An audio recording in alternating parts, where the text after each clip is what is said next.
Hello students. Today we will discuss measurement of national income. Measurement of national income में हमने क्या करना है, हमने नेशनल इनकम जो है हमारी इकोनॉमी की जो इनकम है उसको कैलकुलेट करना है कि जो एक इकोनॉमी है वो एक साल में कितनी इनकम जो है वो अर्न करती है, वो कैसे पता करेंगे। उसके लिए हमारे पास हमारे सिलेबस में जो हम करेंगे 3 मेथड्स हम यहाँ पे स्टडी करेंगे। फर्स्ट मेथड जो हमारा है that is a product method, जिसको वैल्यू एडिड मेथड भी कहते हैं, और दूसरा है second income method, third expenditure method. तो हम 1 बाय 1 ये तीनों मेथड्स जो हैं इनको डिस्कस करेंगे और इसके थ्रू हम इनकम कैलकुलेट करेंगे। अब यहाँ पे हमें एक चीज़ ध्यान रखनी है कि इस मेथड को यूज़ करते हैं तो हमारे पास पहले GDP-MP आएगा, जिसको हमने NNP-FC में कन्वर्ट करना है। जो इससे पहले वाली वीडियो थी उसमें हमने कन्वर्जन सीखा था कैसे करते हैं। अब नेक्स्ट इज इनकम मेथड को यूज करते हैं तो हमारे पास सबसे पहले आता है NDP-FC, देन इसको कन्वर्ट करेंगे। उसके बाद तीसरा है हमारे पास एक्सपेंडिचर मेथड GDP-MP। जब हम इनके कंपोनेंट्स को ऐड करते हैं तो हमारे पास इनिशियली ये चीज आएगी जिसको हम फर्दर कन्वर्ट करेंगे NNP-FC के अंदर। तो ये हमारे तीनों मेथड जो है।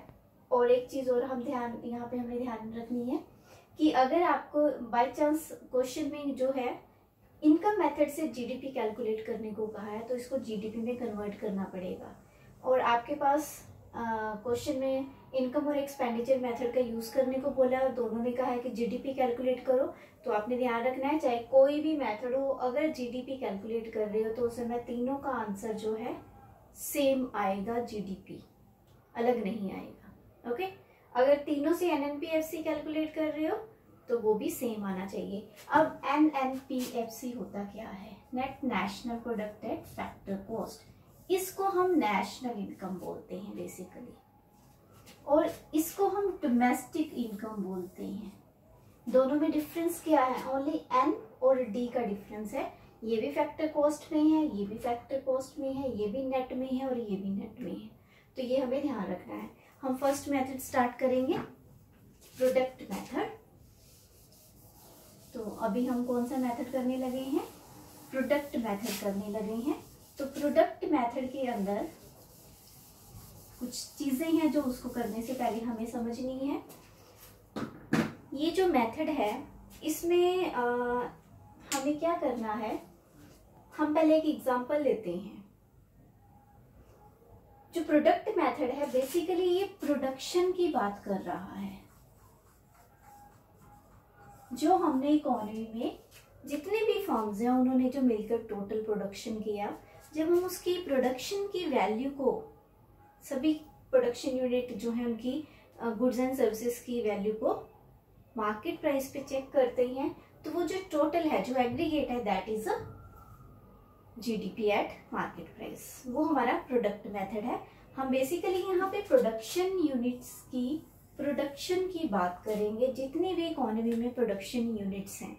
अब हम मान के चलते हैं for example there is only 2 production units, one is a farmer, second is a baker. Okay, जो फार्मर है वो क्या कर रहा है? वो व्हीट प्रोड्यूस कर रहा है, और हम मान के चल रहे हैं कि फार्मर को यहाँ पे कोई भी कॉस्ट नहीं है और उसने व्हीट प्रोड्यूस किया। कितने का किया? हम ले लेते हैं फार्मर, और ये हमारा है बेकर। फार्मर ने व्हीट प्रोड्यूस की, उसने प्रोड्यूस किया 500 का व्हीट, ₹500, और उसकी जो कॉस्ट है वो 0 है। इट मीन्स फार्मर की कोई भी कॉस्ट नहीं है। अब बेकर ने क्या किया? इससे बिस्किट्स बनाए। ओके, फार्मर ने ये जो व्हीट था वो बेकर को सेल कर दिया। अब यहाँ पर बेकर ने क्या किया, इससे बिस्किट बनाए, कितने के बना दिए, 1000 के बना दिए। और उसको इनको बनाने के लिए कॉस्ट भी आई। कॉस्ट क्या आई, ये पूरा 500 अमाउंट जो है बेकर ने पे किया है फार्मर को। तो व्हीट के लिए उसने 500 रुपये पे किए हैं। This is the cost of a baker. तो यहाँ पर जो दो प्रोड्यूसर हमारे हैं, फार्मर और बेकर। फार्मर के रेफरेंस में हम मान के चल रहे हैं कि कोई कॉस्ट नहीं है उसको, उसने सिर्फ प्रोडक्शन की और उसको ये वहाँ पे अर्निंग हुआ, उसने ये प्रोडक्शन या वैल्यू ऐड किया इकोनॉमी के अंदर। और बेकर ने किया 1000 का, लेकिन बेकर को कॉस्ट आई। अब यहाँ पे हम देखेंगे कि जो फार्मर है उसने कितने का वैल्यू ऐड किया, 500 का, और बेकर ने कितने का किया। हमें एक्चुअल में देखना है उसने कितना उसमें एफर्ट्स पुट किए हैं। तो 500 को उसने 1000 में बना दिया, उसने उससे बिस्किट्स बनाए और वो 500 जो है उसकी वैल्यू इंक्रीज हो गई क्योंकि उसकी फॉर्म ट्रांसफॉर्मेशन हो गया प्रोडक्शन के दौरान। तो यहाँ पर 500 उसका कॉस्ट है, 1000 उसने वैल्यू क्रिएट की। तो इसका मतलब उसने 500 रुपये इसमें इस 500 में ऐड किए, उसकी फॉर्म को चेंज करके। व्हीट को कौन सा रूप दिया, बिस्किट्स का रूप दिया। इसके लिए वो 500 उसकी वैल्यू क्रिएशन के लिए चार्ज कर रहा है। अब यहाँ पर अगर मैं कहूँ कि मुझे इकोनॉमी की इनकम पता करनी है कि कितनी वैल्यू जो प्रोडक्शन यूनिट्स है उन्होंने क्रिएट की, अगर तो मैं कहती हूँ कि 500 और 1000 तो ये 1500 हो जाएगा। ओके, बट अगर आप दूसरे तरीके से देखिए कि फार्मर ने 500 और इसमें ये 500 रुपये इंक्लूडेड है, तो इसने 500 का ही वैल्यू ऐड किया, तो टोटल वैल्यू जनरेट जो हुई इकोनॉमी में 1000 की हुई। अगर आप ये दोनों ऐड करोगे और तो इससे क्या होगा, एक प्रॉब्लम क्रिएट होगी। उस प्रॉब्लम को हम क्या कहते हैं, that is a double counting problem. कैसे है डबल काउंटिंग, आपने व्हीट का प्राइस 500 रुपये जो था, जो जनरेट हुआ है वो पहले भी ले लिया, उसके बाद बिस्किट्स के अंदर वो कॉस्ट इंक्लूडेड थी, आपने उसको वहां पे भी दोबारा ऐड कर लिया। तो इससे जब नेशनल इनकम कैलकुलेट करते हैं तो उससे एक प्रॉब्लम क्रिएट होती है, that is a double counting problem. Okay, तो इस प्रॉब्लम को हम अवॉइड कर सकते हैं। कैसे कर सकते हैं, we have a 2 methods. One is a final goods and services. आपने सिर्फ फाइनल गुड्स और सर्विसेज की ही वैल्यू को लेना है, ओनली फाइनल की। Second, value added method.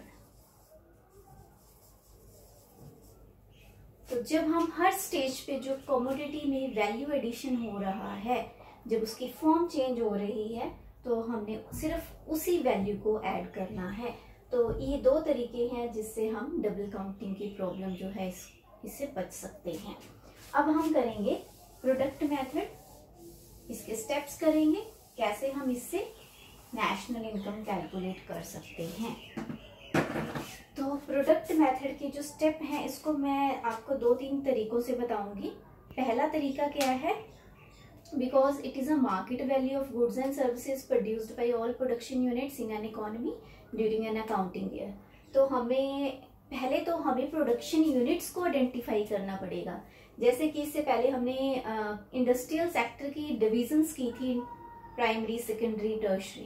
तो पहले हमें उनको आइडेंटिफाई करना पड़ेगा, उनमें कितना कितना प्रोडक्शन हुआ, उसकी वैल्यू क्या है मार्केट प्राइस के अकॉर्डिंग, वो हमें देखनी पड़ेगी। तो फर्स्ट हमारे पास क्या तरीका है कि आप वैल्यू ऑफ आउटपुट निकालेंगे। सबसे पहले वैल्यू ऑफ आउटपुट कैसे निकालेंगे, फर्स्ट आपने कितना यूनिट्स का प्रोडक्शन किया, being a production unit, how many units are have you produced, then और उसका फिर वैल्यू कैसे पता चलेगा, आपने किस प्राइस पे उसको सेल किया, इट मीन्स उसका मार्केट प्राइस। तो यहाँ पे आ जाएगा आउटपुट प्रोड्यूस्ड कितनी आउटपुट प्रोड्यूस्ड की इन यूनिट्स। आपने 50 यूनिट्स बनाए, 100 बनाए, 1000 बनाए, 500 बनाए, जो भी है, into market price. MP is a market price. अगर हमने 100 यूनिट प्रोड्यूस किए और पर यूनिट प्राइस इज 10 रुपी, तो हमने कितनी वैल्यू ऑफ आउटपुट क्रिएट की? हमने 1000 की वैल्यू क्रिएट की। ओके, ये हमारा एक तरीका हो गया। कई बार क्वेश्चन में आपको वैल्यू ऑफ आउटपुट निकालनी होती है, तो हमें वहां पर एक और तरीका जो हम जनरली यूज करते हैं, वो अगर वहां का उस क्लू नहीं मिलेगा तो आपको ये क्लू ढूंढना पड़ेगा कि और कौन सा तरीका हो सकता है वैल्यू ऑफ आउटपुट को कैलकुलेट करने का। तो हमें पहले यूनिट्स ढूंढने पड़ेंगे आउटपुट प्रोड्यूस के, उसका मार्केट प्राइस देखना पड़ेगा पर यूनिट क्या है, उनको मल्टीप्लाई करोगे तो हमारे पास वैल्यू ऑफ आउटपुट आ जाएगी। ये सबसे पहला तरीका है। दूसरा जो हम जनरली यूज करते हैं वो क्या है, इसको समझेंगे अभी। हम मान के चल रहे हैं फर्स्ट, जो यहाँ पे हम मान सकते हैं कि फर्स्ट टाइप या क्या हो सकती है, हम मान रहे हैं कि जो फर्म्स जो प्रोडक्शन कर रही हैं वो सारी सोल्ड हो गई है और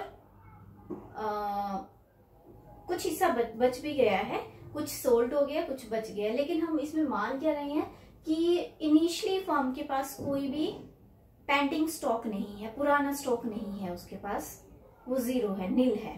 तो अगर इस साल फर्म ने 100 यूनिट्स बनाए, उसने 80 सेल कर दिए और 20 इस सेशन में उसके स्टॉक में रह गए, तो पुराने कोई नहीं है, वो जीरो है, तो उसके स्टॉक में इस बार सिर्फ 20 ही यूनिट्स जो है कमोडिटी के बचे हैं। तो हम ये किस सिचुएशन में ले रहे हैं, जब इनिशियली उसके पास कोई भी स्टॉक नहीं है, सब कुछ सेल्ड है इनिशियली। तो यहाँ इसका तरीका क्या है, सेल्स जो बिक गया, जैसे 80 यूनिट्स मैंने बताया बिक गए, प्लस अनसोल्ड स्टॉक कितना बचा इस बार 20। टोटल हमने 100 यूनिट्स बनाए थे, 100 यूनिट्स कमोडिटी के प्रोड्यूस किए थे। फॉर एग्जांपल हमने 100 पेन्स प्रोड्यूस किए थे, उसमें से 80 की सेल हो गई और 20 जो थे वो स्टॉक में चले गए, उनकी सेल नहीं हुई। और हमारे पास इससे पहले पिछले सेशन का कोई भी स्टॉक नहीं है, ऑलरेडी वो नील है। अब ये जो सेल्स है, इसके बारे में और भी बहुत इंपॉर्टेंट चीज जो हमें समझनी है, ये जो सेल है, this is domestic sale plus exports, ये दोनों हैं। कुछ पेन्स हो सकता है कि हमारी कंट्री के अंदर ही सेल हुए हैं, कुछ एक्सपोर्ट्स भी। जब सेल वर्ड अकेला आएगा इट मीन्स उसमें दोनों चीजें internal and external, internal domestic sale हो गई और ये एक्सपोर्ट हो गया। अगर अकेला सेल टर्म्स नहीं होगा तो डोमेस्टिक सेल अलग से दिया होगा, एक्सपोर्ट्स अलग से दिया होगा, तो ये चीज का आपने ध्यान रखना है। अब ये हमारे पास सिचुएशन हो गई। तो जब आपने वैल्यू ऑफ आउटपुट कैलकुलेट करनी है तो हमें दो चीजें चाहिए होंगी। अगर कोई भी इनिशियल स्टॉक नहीं है तो उसमें हमने सेल्स देखनी है, कितनी हुई आउटपुट जो हमने किया था और कितना बच गया, दोनों की वैल्यू क्या है वो हम चेक करेंगे फिर और उसको टोटल कर देंगे। अब थर्ड स्टेप, थर्ड में हम थोड़ी सी सिचुएशन को चेंज करते हैं। वैल्यू ऑफ आउटपुट, ये सबसे जनरल फॉर्मूला है जो अभी मैं लिखने लगी हूँ, और हम ज्यादातर हम इसी का यूज करते हैं 99%। वैल्यू ऑफ आउटपुट का फॉर्मूला है sales plus change in stock. अब ये जो साइन है दिस इज फॉर चेंज, ये चेंज के लिए है। हाँ जी, ये सेल वही है, domestic plus exports. Change in stock, अब हम ये मान के चल रहे हैं कि पिछले साल का कुछ स्टॉक बचा हुआ है। जब सेशन स्टार्ट हुआ तो 1 जनवरी को हमारे पास 20 यूनिट्स जो थे वो लास्ट सेशन के पड़े थे। इस सेशन में हमने 100 यूनिट्स बनाए, 80 सेल हो गए, ओके। और जो 20 थे वो सेल नहीं हुए, तो वो क्या हुआ, वो इस सेशन में ऐड हो गए। ये पुराने थे और ये नए हो गए। तो जब 31 दिसंबर को हमने चेक किया तो हमारा यहाँ पे टोटल 40 के यूनिट्स का स्टॉक था। तो ये जो है इसको बोलते हैं ओपनिंग जब सेशन की ओपनिंग हुई, opening stock, and this is a closing. जब क्लोजिंग हुई सेशन की तो उस समय क्या स्टॉक था? तो जब क्लोजिंग हुई 40 था, जब ओपनिंग हुई तो 20 था। तो इसका मतलब दोनों में क्या डिफरेंस है? 20 का। क्यों हुआ ये 40? क्योंकि इस साल में 20 यूनिट इसमें ऐड हो गई। तो हमने इस साल के ही यूनिट्स को लेना है जो ऐड हुआ है, हमने पुराने नहीं लेने हैं। ये 20 यूनिट जो है जो 1 जनवरी को शो हुए, ये पिछले सेशन के हैं, ये उस साल ऐड हो चुके हैं, तो इसको हमने इस सेशन में ऐड नहीं करना है। तो ये जो 20 पेन्स थे ये पुराने थे और 20 इस बार ऐड हो गए, तो टोटल 40 हो गए। तो इसका मतलब चेंज कितने का आया? 20 का। तो चेंज इन स्टॉक क्या होता है? Closing stock minus opening stock is equal to change in stock. Closing is 40, opening is 20 is equal to 20। तो ये हमें बताएगा कि इस सेशन में कितने टोटल यूनिट्स प्रोड्यूस हुए थे जो सेल नहीं हो पाए, उसका नंबर। तो ये हमारा सबसे जनरल मेथड है जो हम यूज करते हैं।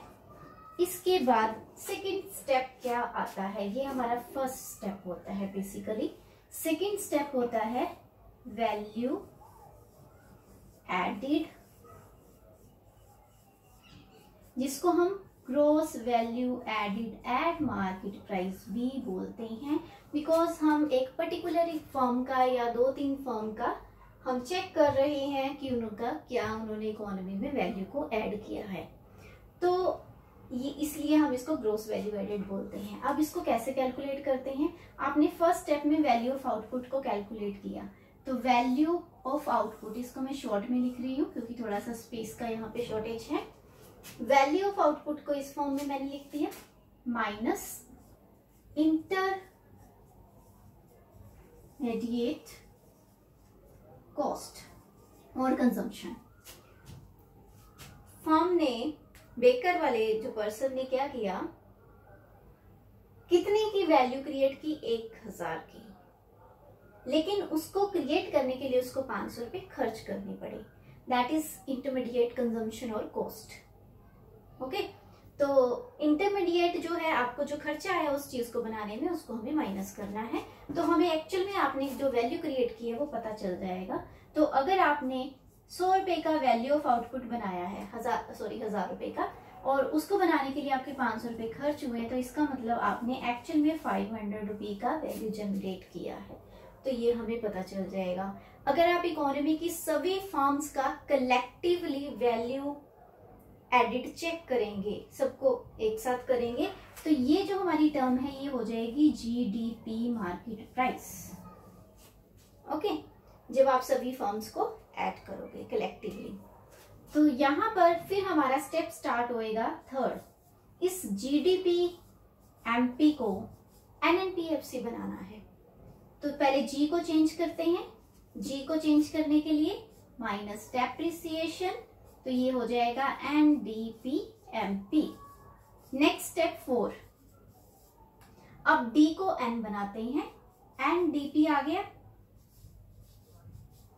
इसको डोमेस्टिक को नेशनल बनाना है, प्लस एनएफआईए, तो ये हमारा हो गया एनएनपीएमपी। अब लास्ट स्टेप बचा, नेशनल इनकम जो होती है वो एनएनपीएफसी होती है। यहां पे जाके स्टॉप करना है हमने, अगर नेशनल इनकम कैलकुलेट करने को बोला है। तो ये आपका आ गया एनएनपीएमपी, जो ये था, इसमें माइनस करेंगे एनआईटी, तो आपका आ गया एनएनपीएफसी। तो ये हमारा कौन सा मेथड है? This is a product value added method, कोई भी नाम ले सकते हो। पहला काम क्या करना है? वैल्यू ऑफ आउटपुट चेक करनी है। ये सबसे बेसिक मेथड है जो हम यूज करते हैं। इससे पहले जो मैंने 2 स्टेप बताए हैं वो बहुत रेयर सिचुएशन होगी जब कहीं ऐसा क्वेश्चन आए जहां पे हमें ये तरीका ना वहां पे नहीं यूज हो रहा है, तो आप उस तरीके को फाइंड आउट करेंगे कि शायद वो सुटेबल हो वहां पे, क्योंकि हमारा ultimate aim is value of output calculate करना है। दूसरा स्टेप क्या है?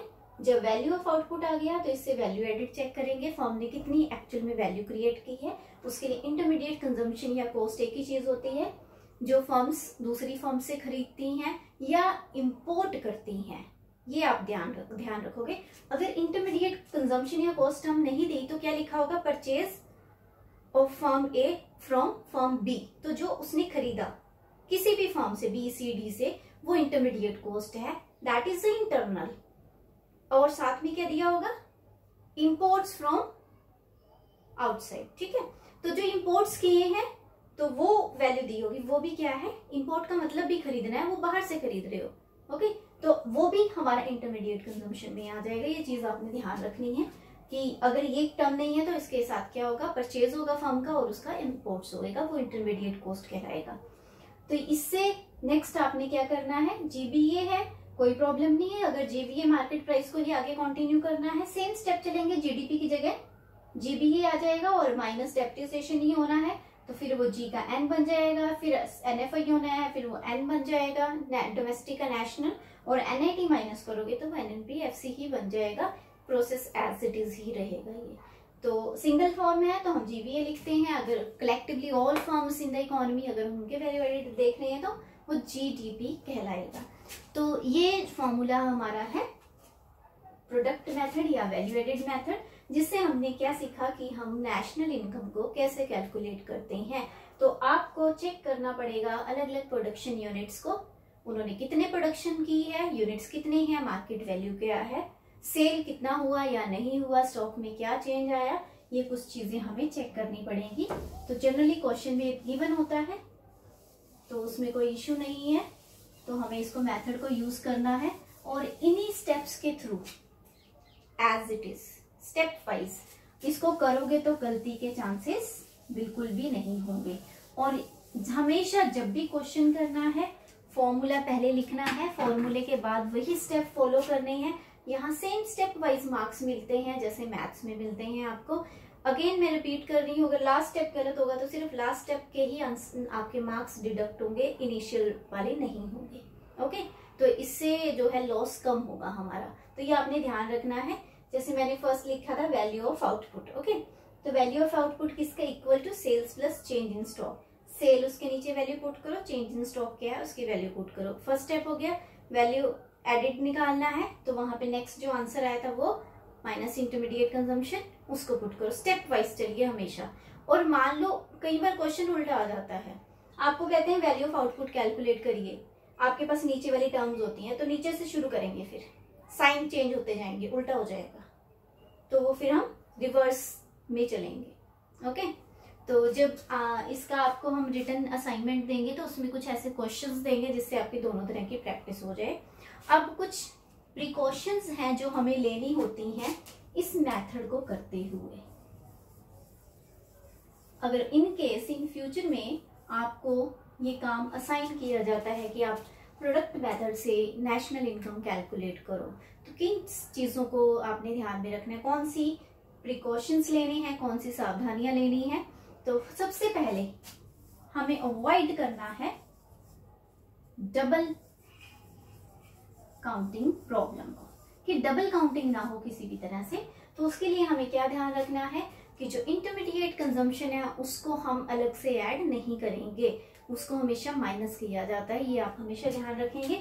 इंटरमीडिएट गुड्स हैं उनकी वैल्यू को ऐड नहीं किया जाता है। सेकेंड, जो सेकेंड हैंड गुड्स हैं अगर आप वो सेल कर रहे हो वो ऐड नहीं होगा।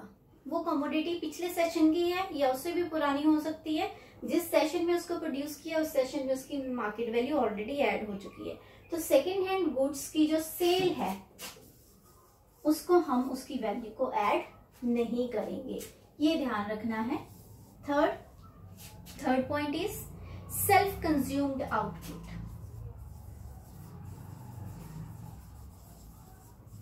सेल्फ कंज्यूम्ड आउटपुट मीन्स मैंने पेन बनाए, 100 पेन बनाए, उनमें से 2 पेन मैंने अपने यूज के लिए रख लिए।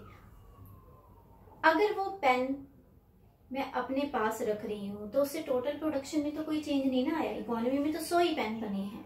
तो हमारा मोटिव क्या चेक करना है कि प्रोडक्शन कितनी हुई है, उससे प्रोडक्शन कम नहीं हो रही है। तो एक्चुअल में प्रोडक्शन एक्टिविटी हुई है तब वो पेन जनरेट हुए हैं उस सेशन के अंदर।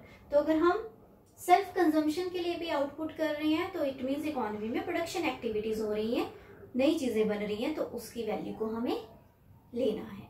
तो ये चीजें आपने ध्यान में रखनी है। ये कुछ प्रिकॉशंस हैं जो हमें लेनी है जब हम प्रोडक्ट मेथड का यूज करेंगे। अब हम सेकंड मेथड पे चलते हैं।